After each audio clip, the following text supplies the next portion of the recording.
Dal 14 al 24 maggio, il mare a sud della Sardegna sarà ufficialmente considerato zona pericolosa. La Guardia Costiera ha emanato un'ordinanza che vieta la navigazione, la pesca e ogni altra attività marittima nell'area, a seguito di una richiesta della Marina Militare per un'esercitazione con sommergibili in immersione. Una misura indispensabile per garantire la sicurezza e proteggere la vita umana in mare. L'area interessata si estende tra l'isola di San Pietro e Terramala, coprendo una vasta porzione di mare a largo delle coste di Teulada e del Golfo degli Angeli. Secondo l'avviso ufficiale, l'interdizione è volta a tutelare la pubblica incolumità e la sicurezza della navigazione, in una zona frequentemente attraversata da pescherecci, imbarcazioni turistiche e traffico mercantil.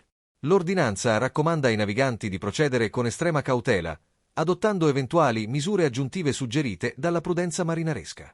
Durante il periodo di addestramento sarà vietata qualsiasi attività legata al mare, inclusi ormeggi, immersioni subacquee, sport acquatici e di porto.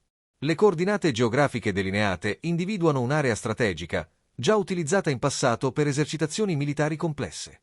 Le autorità sottolineano l'importanza di rispettare le disposizioni per evitare sanzioni e supportare le operazioni in corso.